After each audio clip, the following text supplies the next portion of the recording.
Highways, the veins of modern cities, moving millions of cars and trucks every day. But here's the dirty secret. These highways didn't just connect cities, they ruined them. Yes, the same roads that make your morning commute possible also tore apart thriving neighborhoods, displaced thousands of families, and left gaping wounds in the heart of cities. Today, we're diving into how highways ruined cities, exploring how the U.S. interstate system and figures like Robert Moses reshaped, or rather, disfigured, the urban landscape. So buckle up, because this ride isn't pretty. Let's start with the U.S. Interstate Highway System, a project hailed as one of the greatest achievements in American infrastructure. It all began in 1956 with the Federal Aid Highway Act, which launched the construction of over 41,000 miles of highways across the United States. The goal? To link every major city, boost the economy, and make driving more efficient. Sounds great, right? Well, here's the catch. Highways didn't just pass through empty fields. They were often built right through urban neighborhoods, especially in low-income areas and communities of color. And nowhere was this more destructive than in cities like Detroit. Detroit was once the beating heart of the American automotive industry, but its story took a sharp detour with the construction of highways like I-375. Built in the 1960s, I-375 plowed through the heart of Black Bottom and Paradise Valley, two thriving African-American neighborhoods filled with businesses, jazz clubs, and homes.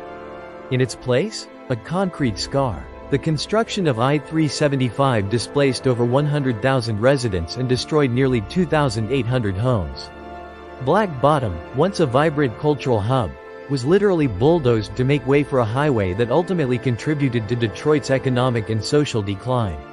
The new highway severed the community from the downtown area and made it harder for businesses to thrive.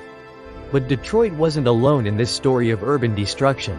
Now, we can't talk about highways and their impact without mentioning Robert Moses, the man behind many of New York City's highways, bridges, and parks. Moses was a visionary urban planner, but he had a notorious obsession with building roads, no matter the cost. Between the 1930s and 1960s, Moses constructed over 13 expressways across New York City, including the Cross Bronx Expressway and Brooklyn-Queens Expressway. His projects displaced more than 250,000 residents across the city, forever altering its landscape. Let's zoom in on the Cross Bronx Expressway. When Moses proposed this 6-lane highway in the late 1940s, it cut through one of the most densely populated and stable neighborhoods in the Bronx, East Tremont. Fun fact, but not so fun for residents, to make way for the highway, Moses bulldozed through 600 apartment buildings, displacing around 60,000 people. The expressway severed the Bronx, dividing it into northern and southern halves. Property values plummeted, and entire communities were left devastated by noise pollution, increased traffic, and worsening air quality. Over the decades, the Bronx saw a rise in crime and poverty, with some blaming the Cross Bronx Expressway for accelerating the borough's decline in the 1970s. This once thriving middle-class neighborhood was left in ruins, and Moses's grand vision of efficiency came at the expense of the people who lived there. But why were these highways always cutting through minority and low-income neighborhoods? Well, it wasn't by accident. In fact, redlining and racist housing policies played a huge role. Redlining, a practice where banks and insurance companies refused to offer loans or coverage in predominantly black neighborhoods, left these areas vulnerable. Since they were deemed undesirable, city planners saw them as the perfect location for highways, thinking it was better to build there than through affluent, politically powerful communities. The result? Urban decay, the collapse of vibrant neighborhoods, and the rise of suburban sprawl, as wealthier, predominantly white residents fled to the suburbs, leaving the city's core to rot.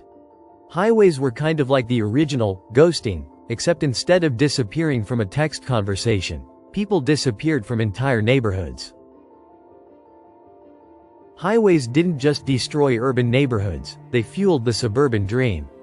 In the post-war era, Americans were eager to leave the crowded, noisy city for the spacious, picket-fenced suburbs. The new highway system made this possible by enabling people to live farther from their jobs and still commute relatively easily. By the 1960s, over 60 million Americans had moved to the suburbs, encouraged by government incentives like low-interest home loans and, of course, the sprawling network of interstate highways. Cities, meanwhile, were left with declining tax bases, abandoned buildings, and neighborhoods torn apart by the very highways meant to connect them. Fun fact: between 1950 and 1980, cities like St. Louis and Cleveland lost nearly half their populations as residents fled to the suburbs. This hollowing out of cities contributed to the rise of urban blight, abandoned, decaying buildings that stood in stark contrast to the shiny new suburban developments. It's not just communities that paid the price for highways, the environment suffered too.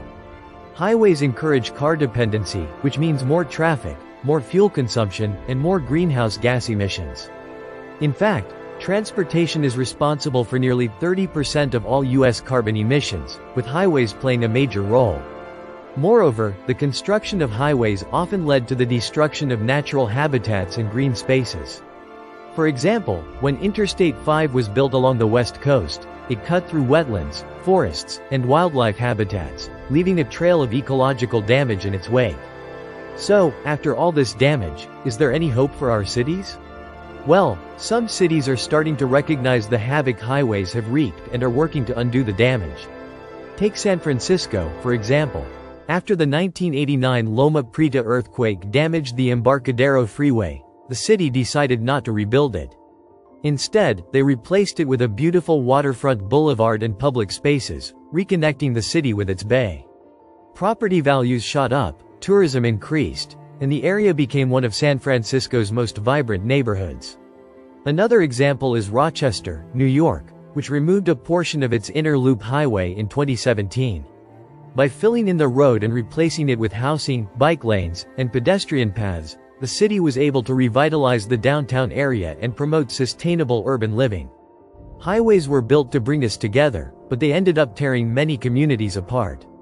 From Detroit's Black Bottom to New York's East Tremont, the legacy of highways is one of displacement, environmental damage, and urban decay.